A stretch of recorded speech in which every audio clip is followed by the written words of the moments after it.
Next presentation, Dr. Very good afternoon to everyone. So I'll be speaking on a very enigmatic topic in our society, that is suprachoroidal injections. So there is enigma. Why is there enigma? This is basically because of two reasons. One is procuring the needle itself, and the second is we don't fully understand the concept behind it. So I'll try to break this enigma today with my presentation. So first of all, we need to know the anatomical fundamental. So in this image, in the yellow color, the suprachoroidal space is displayed. So you can see the best part is compartmentalization. So anteriorly, it is bounded by scleral spur, and posteriorly we have optic nerve and posterior ciliary arteries. Because of this compartmentalization, lot of advantages are there, which I will be showing in my subsequent slides. So generally this space has a volume of 9.9 microns, so somewhat a collapsed space is there. But when we inject something in this space, then it can expand up to 75 microns. And because of this, again, there is a sustained release going on. So the time interval increases. So when you see this image, we can see that sclera is there, then ciliary muscle is there, and in between that is the suprachoroidal space. So this sclera has roughly thickness of around 0.5 plus minus 0.1 millimeters in this area specifically. And because of this thickness, it doesn't matter whether the patient is myopic or hypermetropic, because this thickness remains the same in every eye, in this area only. If you go more posterior, then that sclera will become thinner. So you need a needle which has at least a length of 0.9 to 1.1 millimeters, so that you can penetrate sclera and reach that space. How to make sure that you are in that space? If you are injecting and you feel resistance, that means you're still in the sclera, you haven't reached the space. And if it goes freely, then you have reached your location. So there are various routes of drug administration. The subretinal route is there, but the major setback with this is that you need to do a vitrectomy first. Then comes the topical route. The topical route has a disadvantage of increasing the frequency of the drug, and the bioavailability is reduced. Similarly, in the subconjunctival route, also the bioavailability of the drug to the posterior tissues, which are retina, choroid, is quite less. Now I'll show why it is better than intravitreal injection. So if we use the suprachoroidal injections, we can bypass the vitreous and ILM and give direct delivery to the targeted tissue. And because of that compartmentalization, there is very less risk of exposure to unwanted tissues. So if you see in this image, we can see that when we do an intravitreal injection, the drug can come in contact with trabecular meshwork and the lens as well, and this may cause cataracts or IOP elevation. Not necessary in every case, but yes, there is a risk of it. But if we use a suprachoroidal route, it directly goes behind, and choroid and retina get the drug directly. Because of that compartmentalization, again there is sustained release of drug, hence you won't need many number of injections, and this space is not immune privileged, thus the risk of endophthalmitis gets eliminated. There is no risk of any sort of post-injection tears or retinal detachment, and there is a huge problem of floaters, which many patients complain after injection. This also gets eliminated with suprachoroidals. So there are various kinds of needles. This is one eye tract microcatheter, which is used basically in canaliculoplasty, but many surgeons have used it. They created a sclerotomy, accessed the space, and directly went in that space, and they are viewing everything and then injecting the drug. But this needs a lot of skill. Then previously hypodermic needles were also used, but again these needles have a huge risk of creating suprachoroidal hemorrhages, and you may even reach the vitreous cavity, which eliminates the entire purpose of the procedure. Then there are many commercially available needles also, but the main issue is cost. These are expensive. That one needle costs around 750 rupees, and it comes in a pack of 10. You cannot take one needle itself, so that would cost you 7,500. Now how to go about it?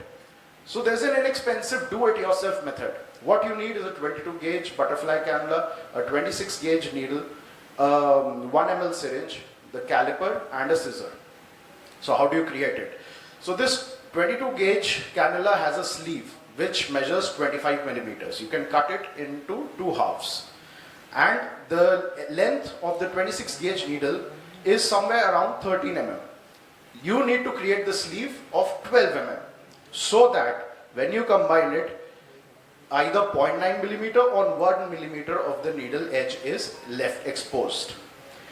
Now, one thing I would like to show you here, the needle on the left side is a correct needle, but on the right is not. Why?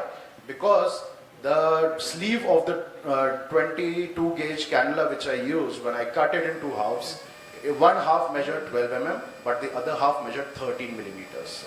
Because of that, the remnant exposure of the tip is very less. So you will not be able to reach the suprachoroidal space while injecting. So you need to take care of that 1 millimeter extra. You just go behind the limbus 4 millimeters, place it perpendicular to the curvature of the eyeball, create a slight dimple, and once you inject, leave the injection there at itself for 5 seconds, 5 to 7 seconds, so that the suprachoroidal space opens up and the drug goes in that space. So I check the needle, then I mark it 4 millimeters behind the limbus, I go perpendicular to the curvature of the eyeball, create a slight dimple so that you reach in that space, and you just hold it for 5 to 7 seconds. So it is currently indicated for macular edemas due to posterior uveitis, diabetes, vein occlusions, Irwin gas syndrome. But the future prospects of these injections are a lot. And if we get access to stem cells, then you can actually treat retinitis pigmentosa and many macular degeneration and dystrophies of which we don't have any current treatment. So the take-home message is that you need to break the enigma behind this injection. It is very effective and very inexpensive method. It gives a targeted delivery to your posterior segment tissues. The compartmentalization gives it an upper hand. You can any day do a do-it-yourself method. Just break the enigma and explore the complete potential. Thank you for your patient listening. Wonderful presentation, Dr. Abhijaat. Thank you, sir. You want to ask? Nice presentation. Thank you, sir. So, 1 minute. Is this your own device which you have? So yeah, I do that. It's actually not a device right now. What we do, we just take the 22 gauge cannula and then we cut it into halves and then make from it. But on this, there's a paper published also on this in the literature. They are also doing this do-it-yourself method. So this was basically done to cut the cost. And what is new and different you are trying to show in this? Because this has already been published. Yeah. That's what I'm saying, right? It's already been published. The purpose of this talk was that why not suprachoroidal injections are getting popular? They should be popular because it is definitely a safer method and a very effective method. I have used, sir, in many cases of diabetes. Though the effect comes a little later on, but it is a very good effect and it lasts very long. The effect of one injection lasts for roughly 8 weeks, which is a lot. I got that, but just for the benefit of the audience, because you are doing it, this is at the end of the day a blind procedure.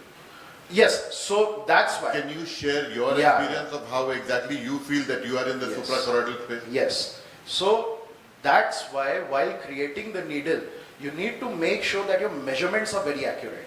That guard which we are using, that sleeve which we are using, it needs to be 12 millimeters. If it will be more than 12 millimeters, as I showed in one of the needles, you won't be able to reach the space because the exposed tip should be at least 0.9 to 1.1 millimeters. Not more than that, not less than that. If it will be less than that, you will be in sclera.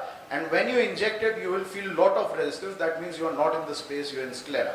And if the needle is more than 1.1, then you will either touch the choroid and injure it, or you will reach the vitreous cavity. That totally defeats the purpose of the entire procedure.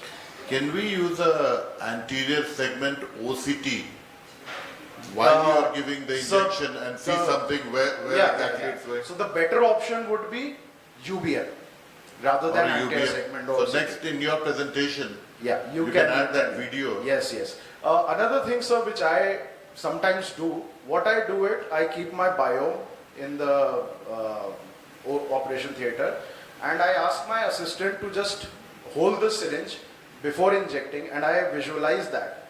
So actually people are these days doing something known as cavexy, which is suprachoroidal viscopexy for retinal detachment cases. So behind, just considering that, I also sometimes try to do that. Thank you very much. Thank you.